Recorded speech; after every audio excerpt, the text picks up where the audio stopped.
Good morning, everyone. Happy Veterans Day. It is November 11th, and it is Veterans Day, and it's cold outside, at least here in Central West Virginia.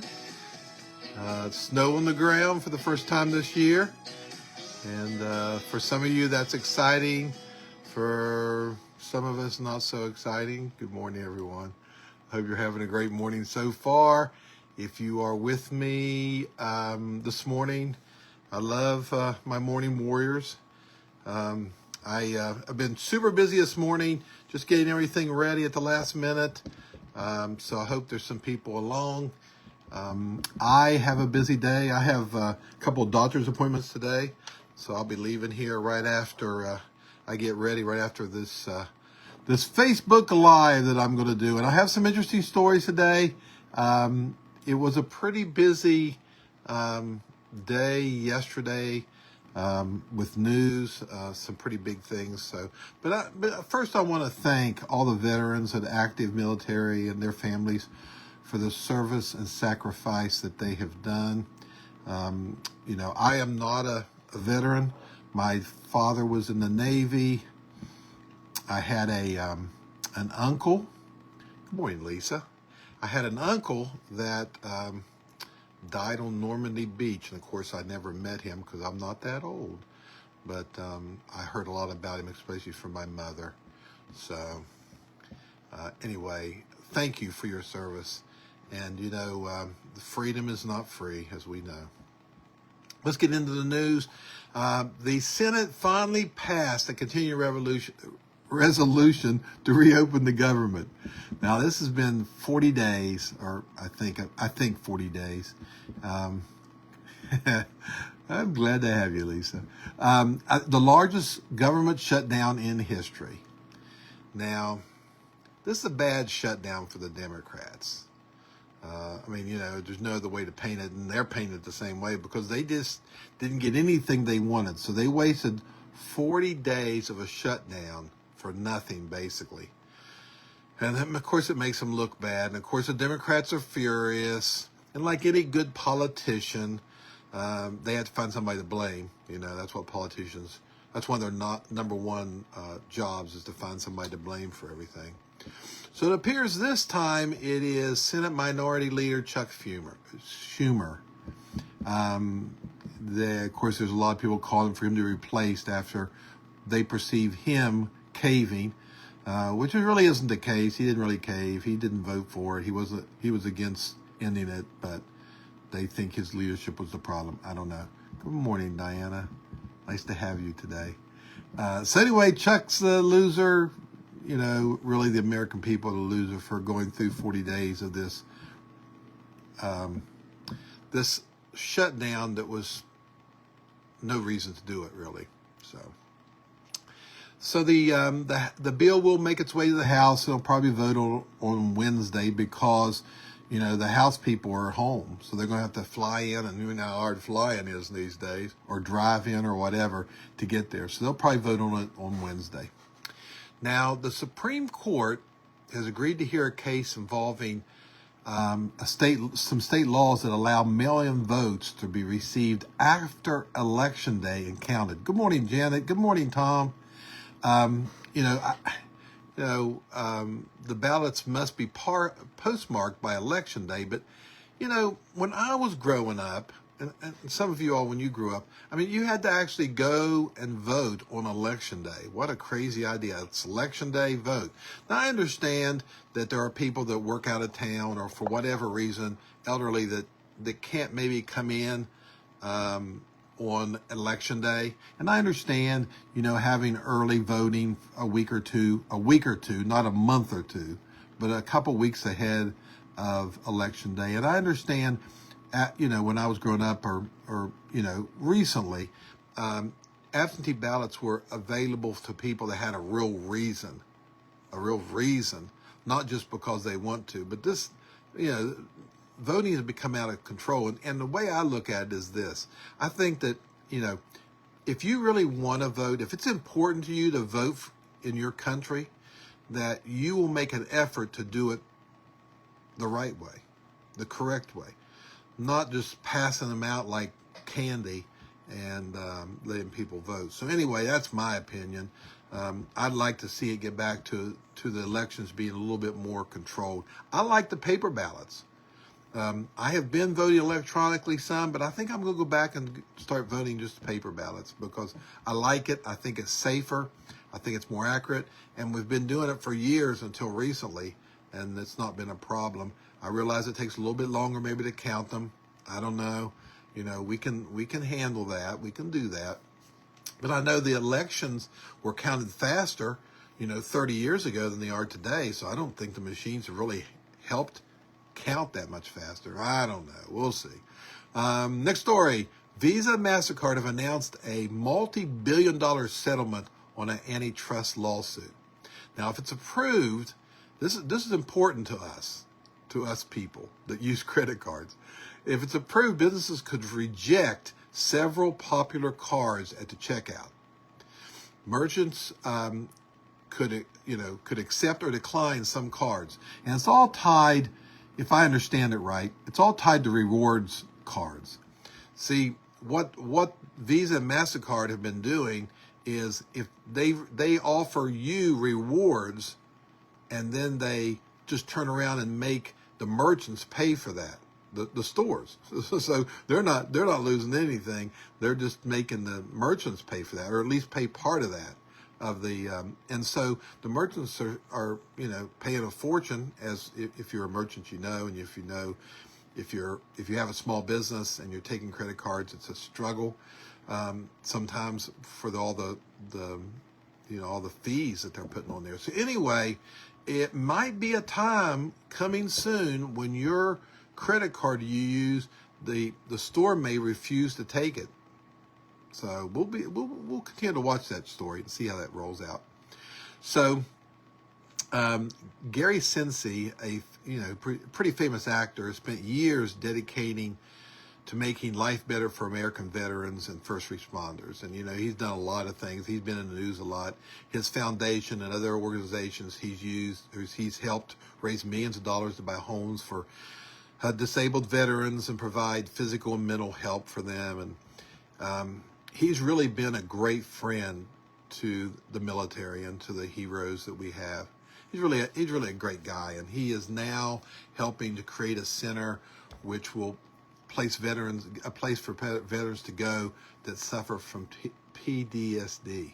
So Gary's a great guy. I call him Gary. I don't know him, of course, but he's a great guy, and he has done a lot of neat things, and so I really appreciate what he has done and follow that. Okay, so next story is Trump's is the first president to attend an NFL regular season game since Jimmy Carter appeared at a regular season NFL game in 1978. I know there's some people on here that may not have been alive in 1978, but Jimmy Carter was once the president of this country, and he did apparently attend a NFL regular season game. So Trump was there this past Sunday in Washington, D.C. I was actually watching part of that game, and he went into the Fox booth, and they talked to him a little bit, and they asked him why he gravitates towards sporting events, because he loves sporting events, and they asked him why, and this is his quote. He said, "You have the triumph, and you have the problems, and you have to get through the problems to get to the triumph." And boy, isn't that true? I mean, that's true in life. Anything you're doing, and sports is a microcosm of life. You have something you have to deal with. You have to persevere, and you're going to have problems throughout the game or the match or whatever you're doing, whether you're running like Lisa's children run or whatever your situation is. You're going to have times when it's more difficult. You're going to have times when you're going to have to work through problems at whatever event, sporting event, or whatever you're doing. And you're going to have to persevere through those things. You're going to have to get past the problems to get to the victories, to get to the finish line, to get to the end of the game and win. And so it is a good idea. And Of course, the president, as he frequently does, he was he was leaving, and on his way out, he saw a young Washington Commander fan, and he was walking by a group of people, and they were chanting USA, USA, which they do a lot for him and for other people. And he saw this fan, this young guy, and he decided that he was going to call him over. So he kind of motioned him for him to come over, and he gave him his presidential challenge coin, and which was a kind of a neat thing for him to do, because the coin is pretty nice, I guess. I don't know that much about it. We may talk about that as time goes by. And so the president is really personable, as I've noticed. Now, you may agree with him or disagree with him, and I do both. I mean, I agree with him a lot, and I disagree with him sometimes. But you have to admit that he's just, well, you don't have to admit, you should admit that he is just personal, and he likes to be around people, and he likes to appreciate people, and that's just an example of that. And I know that there's been presidents and other politicians that do things like that for photo ops, but I really don't think he does that. I think he just does it because that's who he is. So as I wind this down this morning, that's really all the stories I have. But as I wind this down today, we could take what the president did and move it into our everyday life. You can, and I can, and I will. We can recognize people today for doing something good. I mean, he was recognizing the boy just because he was a fan, and they were, but we have an opportunity to recognize people today that do something, something good, or show appreciation for what someone does. I talk about this kind of thing all the time, that, I like to make people smile. I like to make people laugh, but especially just smile. And I know that I run into a lot of people throughout the day that are not having great days. I don't know their days, and I see people that aren't smiling. But I will tell you that when I go through a drive-through at a anywhere, but especially like a fast food or something, I engage with the people that I talk to, and I smile with them. And some of them need that smile, because they're working hard, and they appreciate someone. Good morning, Connie. They appreciate someone appreciating what they're doing, and I do appreciate what they do. I know that you can go through the line at fast food and they make a mistake. I don't ever get mad about that. I mean, people aren't perfect, but I will tell you, they're working hard. And not just them, but people in any store that you walk into. It's a tough time to be in retail business, because it seems to the retail people like everybody's complaining about something. Nobody ever had anything good to say. Nobody ever says, hey, you're doing a great job. Hey, I appreciate your help. People don't say that nearly enough. Oh, I hear people say, I appreciate you, but when people say that to me in that tone and that way, I think it's just a habit response. I appreciate you. I appreciate you. And I don't really feel that doesn't weigh very much to me. But when somebody looks at me and says, hey, I really appreciate your help, that's a whole different mindset to me anyway. And so today, as you go out, and if you go out, it's snowing here in Central West Virginia. If you go out, and I'm going to go out today because I got 2 doctor's appointments, as I told you at the beginning. So nothing major, just checkup type stuff. But as you go out today, you can brighten somebody's day so easy, especially people that are struggling, and people that are working hard, people are doing things, and just tell them you appreciate them, or just smile. Just smile at them. It's amazing. It is amazing how if you smile at someone, they will smile back. It doesn't matter what's on their face or what they're thinking about before you smile at them. If you smile at them, they will smile back. If you don't believe me, give it a try. Give it a try. But anyway, you guys go out and have a blessed day.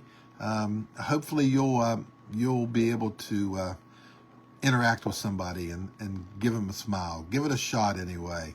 And let me know in the comments tomorrow if you actually did that and tried it out. But anyway, listen, everyone, have a great day. Stay warm, stay safe, be blessed, and I will see you here tomorrow morning at 7 a.m. Bye-bye.